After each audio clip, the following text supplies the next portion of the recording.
هلو حبايبي الحلوين. Are you ready to our lesson today؟ جاهزين لدرس النهارده يا حلوين يا كتاكيت يا صغيرين؟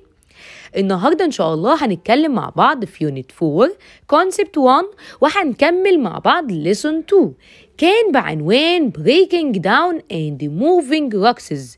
يعني ايه؟ يعني تكسير الصخور وحركتها من مكان لآخر. احنا قلنا ان الشيب of the earth هيحصل له change.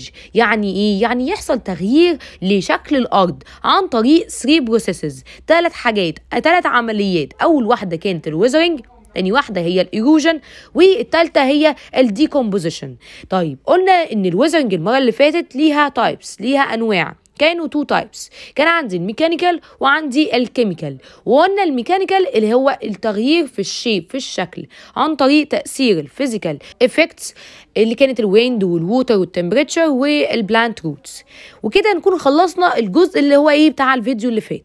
لكن المرة دي بقى عايزين نتكلم عن حاجة اسمها كيميكال ويزرنج. كيميكال ويزرنج، وكيميكال ويزرنج من اسمها كيميكال يعني كيمستري، يعني كيميكال رياكشن، يعني هيحصل تفاعل كيميائي، هيحصل تفاعل كيميائي. بس ازاي يا ترى؟ هنعرف واحدة واحدة النهاردة زي ما عرفنا الميكانيكال ويزرنج. معايا واحدة واحدة.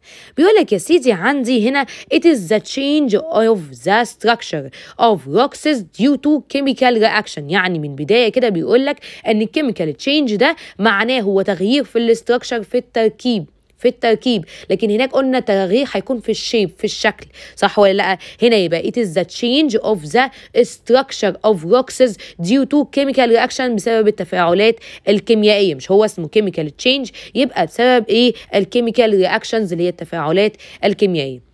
فبيقول chemical weathering happens due to the chemical reactions of rocks with some other materials such as. يعني بيقول ان الكيميكال weathering دي بتحصل بسبب التفاعلات الكيميائية اللي بتحصل في الصخور، بسبب انها بتتفاعل مع مواد أخرى. إيه هي المواد الأخرى دي؟ قال لك عندي الأكسجين وعندي الووتر والأسيد رين والأسيدك produced by some living organisms. يعني إيه؟ يعني بيقول لك إن الروكسز دي، الصخور، هتتفاعل، ممكن تتفاعل مع الأكسجين، ممكن تتفاعل مع الووتر، ممكن تتفاعل مع الأسيد رين، ممكن تتفاعل مع الأسيد produced by some living organisms. هنفهم ده جاي منين. تمام؟ يبقى هناخد كل واحدة فيهم وهنعرف ازاي ممكن تتفاعل مع الروكسز. تمام؟ أول واحدة عندنا هي الأكسجين. فبيقول the role of oxygen in chemical weathering. يعني يا ترى ايه هي الحاجة اللي هتعملها الأكسجين عشان تقدر ان هي تكسر بيها الروكسز؟ ازاي هتتفاعل مع الروكسز؟ قال لك الأكسجين ده بيكون موجود في الاير، في الهواء اللي حوالينا اللي احنا بنتنفسه، صح ولا لا؟ الأكسجين بيكون ليه تأثيرات على بعض الميتالز، بعض المعادن وبعض المواد. قال لك الاكسجين بيتفاعل مع الايرن، مع الحديد، هتفاعل مع الايرن الحديد ويكون لك ماده لونها احمر. الماده دي بتكون هشه وضعيفه، صح ولا لا؟ انت لو كان عندك مثلا شمسيه اللي بنروح نقعد بيها على الشط، بتكون حديد، الجزء ده بيكون لونه اسود وجميل وحلو مش عارفه. يجي كمان شويه يتعرض لشويه ميه مع شويه هواء، يحصل ايه؟ يبدا يتحول لبودره كده، وتلاقيها بتتقشر ويبقى لونها بني احمر كده، صح ولا لا؟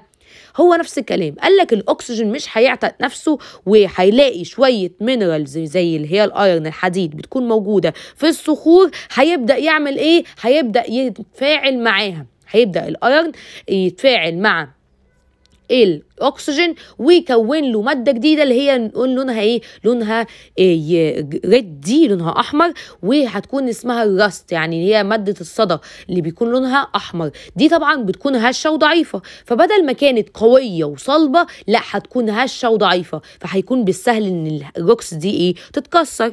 هو تعالى نقرا الكلام ده. بيقول لك oxygen of air reacts with iron of some rocks forming red colored rust. يعني ايه؟ بيقول الاكسجين بتاع الهواء هيتفاعل مع الايرن الحديد اللي موجود في بعض الصخور. علشان يكون لنا حاجة اسمها ايه؟ red colored rust.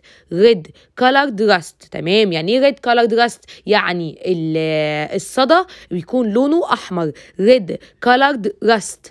red colored rust. This reaction can weaken rocks and break them down easily. يعني ده بيضعف الصخرة وبيسهل عليها ان هي تتكسر. يبقى this reaction can weak rocks، يعني بيضعف الصخرة and break them down easily، وكمان بيضعفها وبيخليها سهل انها تتكسر. يبقى كده احنا اخدنا اول واحدة. احنا كنا قلنا ان الكيميكال رياكشن هتحصل ازاي؟ هتحصل بين مينرالز موجودة في الروكسز وبين الاكسجين او الووتر او الاسيد رين او الاسيد produced by some living organisms. كده احنا اخدنا اول واحده وعرفنا ازاي الاكسجين هيتفاعل مع بعض المواد اللي موجوده في الروكسز، وعرفنا مين هي بعض المواد دي اللي هي مين السم ماتيريالز دول اللي هي الايرن. الاكسجين رياكت ويز ايرن بروديوس هيديك او يقول لك forming red colored rust. red colored rust كررها معايا، انا مش بكررها عشان انا اللي احفظها، انت اللي عايز تحفظ، انا حافظه الكلام ده. تمام. يبقى forming red colored rust. red colored rust. برافو عليكم شاطرين. ولما يكون لي الريد colored rust ايه المشكله يعني يا ميس؟ قلت لك هيكون هش وضعيف فهيتكسر بسهوله، وبالتالي هيضعفها فبالتالي هيكسرها بسهوله. تمام. طيب تعالى نشوف الرول نمبر 2 اللي هي الووتر. يلا بينا. قال لك انا عندي the rule of water in chemical weathering. يعني يعني ازاي بقى الميه هتقدر تعمل الكيميكال ويزرنج؟ احنا كنا فاكرين ان احنا اخدنا الووتر برضو في الميكانيكال ويزرنج، بس الطريقه كانت مختلفه. الطريقه كانت مختلفه. الووتر هناك كانت بتعمل dissolve، كانت بتدوب الماتيريالز بس، فكانت بتعمل فراغات وشكوك، وده اللي كان بيسبب انها تتكسر. يعني ما كانش بيحصل كيميكال رياكشن نهائي. تمام. لكن هنا بقى يحصل كيميكال رياكشن ازاي؟ قال لك تعالى نعرف الفرق بين الميكانيكال ويزرنج والكيميكال ويزرنج من ناحيه الووتر. قال لك when water dissolves minerals in a rock the dissolved materials combine again forming new shaped as a limestone caves. يعني ايه الكلام ده؟ بيقول يا سيدي ان الووتر هتعمل ديسولف للمينرالز، للمواد اللي موجوده في الروكسز. ايه ده يا ميس؟ طب ما دي شبه كده الميكانيكال. لا استنى، وبعد ما هتدوبها هتبدا تكون تاني the dissolved minerals combine again forming new shaped as in limestone caves. يعني يعني بيقول لك بعد ما هي دابت هتبدأ تتكون تاني مع الصخور وتكون لك الاشكال اللي انت شايفها دي. تحسها ان هي حاجات شاربس شويه ورفيعه، وتحسها كده طالعه مع نفسها لوحدها كده، كانها طايره كده في الهواء. صح ولا لا؟ فبيقول when water dissolves minerals in a rocks، يعني لما الميه تدوب بعض المواد اللي موجوده في الصخور the dissolved minerals combine again. يبقى بعد كده الحاجات اللي دابت دي هتبدا تتكون تاني او تبدا تتحد تاني مع الصخرة. وهيحصل again forming new shapes as in limestone caves، زي الكيف اللي انتوا شايفينه قدامكم ده. كيف دي زي كهف يعني. تمام. يبقى لايمستون كيف. لازم تبقى عارف ان الاكزامبل على الووتر ان كيميكال ويزرنج هي اللايمستون كيفز. تمام. يبقى الاكزامبل على الووتر ان كيميكال ويزرنج هي اللي هي اللايمستون كيفز. وفهمنا الفرق بين الووتر ان كيميكال ويزرنج والووتر ان ميكانيكال ويزرنج. اتاكد منه تاني. الووتر ان ميكانيكال ويزرنج قلنا ان الووتر بتعمل ديسولف المينرالز ان اروكس وخلصنا. فبيحصل بيحصل شكوك في الصخره دي وبتتكسر. لكن هنا في الكيميكال قلنا هيحصل برضه ديسولف المينرالز ان روكسز.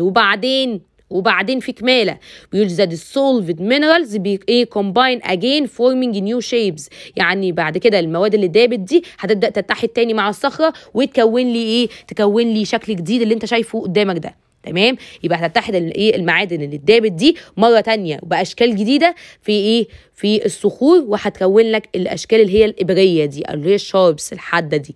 وزي مين اكزامبل عندي اللايمستون كيفز زي الصوره اللي قدامك. تمام. خلاص كده احنا عرفنا الفرق بينهم. جميل. طب بالنسبه بقى نمبر 3 هو الايه؟ الاسيد رين. فبيقول ذا رول اوف اسيد رين ان كيميكال ويزرنج. اول حاجه تيجي تسالني ميس هو مين الاسيد رين ده؟ هقول لك واحده واحده، تعالى اسمع. الاير موجود حوالينا كده صح؟ المفروض ان هو كلير نظيف، لكن لما بيحصل فيه انه بيتعرض للعوادم السيارات ويتعرض كربون دايوكسيد، يتعرض لكربون دايوكسيد واسيدز كتير بليوتد، يعني اللي هي ايه؟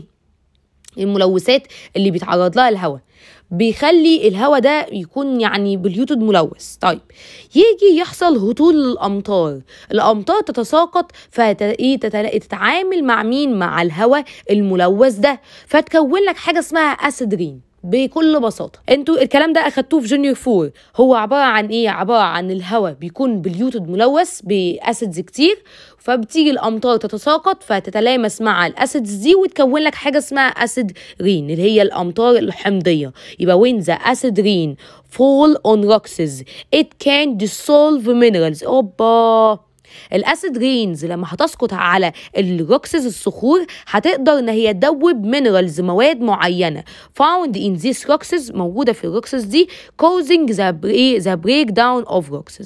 بسيطه خالص. يبقى بيقول ان الاسيد رينز دي يا جماعه هتتساقط على الصخور، فهتسبب ايه؟ ان الاسيد رين هتعمل ايه؟ هتعمل اللي هي هتدوب، هتعمل dissolve minerals found in these rocks. يبقى تاني acid rain fall on rocks cause هتسبب ايه؟ dissolve minerals found in these rocks. يعني هتسبب ذوبان لبعض المواد اللي موجوده في الصخور، وده هيسبب ان هي ايه؟ هتكون ويك، ضعيفه، وايه؟ يحصل لها بريك داون، هتتكسر. تمام، سهله كده. طيب ايه اللي بعده؟ ودي تعتبر دي اخر حاجه عندنا في الليسون النهارده. بيقول the rule of living organisms in chemical weathering. ايه هي بقى الليفنج اورجانيزمز؟ الليفنج اورجانيزمز الكائنات الحيه بتعمل ايه؟ هي كمان بتقدر تعمل chemical weathering. ازاي؟ تعال نشوف. قال لك عندي some tiny living organisms. يا نهار ابيض، يعني هي لما تيجي من اصغر حاجه. ايوه يا سيدي، بيقول لك some tiny organism called lichens. كررها كذا مرة. lichens يبقى some tiny organisms called lichens. يبقى اللي هي الكائنات الدقيقة الصغيرة دي اسمها ايه؟ lichens CHK. ماشي، lichens. produce acids on rocks that dissolve minerals found in these rocks and break them down. يعني ايه؟ بيقول ان الليشز دي بتعمل بروديوس لاسيدز، يعني التويلت بتاعها بيكون فيه اسيدز، بيكون فيه ايه؟ اسيدز، فيه حاجه حمضيه. الحاجات دي بتقدر ان هي تعمل ديسولف، تدوب بعض المواد اللي موجوده في الصخور دي، فيسبب ايه؟ انها تبقى ضعيفه وتتكسر. تمام، يبقى يخلي يحصل ايه؟ يبقى weaken rocks and break them down easily. هتخليها ضعيفه وتقدر ان هي تتكسر بسهوله. يبقى تاني الليكنز دي بتعمل ايه؟ بروديوس اسيدز، بتنتج حاجه فيها اسيد اللي هي التويلت طبعا. تمام، الاسيد ده بيكون حمضي، فبيقدر ان هو يتفاعل مع ايه؟ مع بعض المواد، او يعمل ديسولف، يدوبها. هيقدر ان هو يدوب بعض المواد. تمام، يبقى يقدر يعمل ايه؟ يبقى acids on rocks that dissolve minerals found in these rocks. هتقدر تدوب بعض المواد اللي موجوده في الصخور دي، فتسبب انه يحصل فيه شكوك تتكسر. تمام، بس كده. يبقى احنا كده اخدنا 4 فاكتورز اللي بتأثر على الروكسز علشان تقدر تعمل الكيميكال ويزرنج بتاعها النهارده. تمام، وقلنا ان الكيميكال ويزرنج دي هي change of the structure، يعني تغيير في التركيب بتاعها، تغيير في التركيب. اول ما اشوف كلمه change of the structure اعرف ان انا بتكلم عن الكيميكال reaction او الكيميكال ويزرنج. اوكي، تمام. change of the structure chemical weathering. تمام، اوكي. وقلنا الفاكتورز بتاثر وبتساعد على ان يحصل الكيميكال ويزرنج دي هو الاكسجين، الووتر، اسيد بروديوسد باي سام ليفينج اورجانيزمز. اوكي، سهله بسيطه كده. نكون خلصنا ليسون النهارده. يا رب يكون سهل وبسيط عليكم. لو احتجتوا اي حاجه ابعتولي في الكومنتس وعلى الواتساب، وانا معاكم في اي وقت. وباي باي.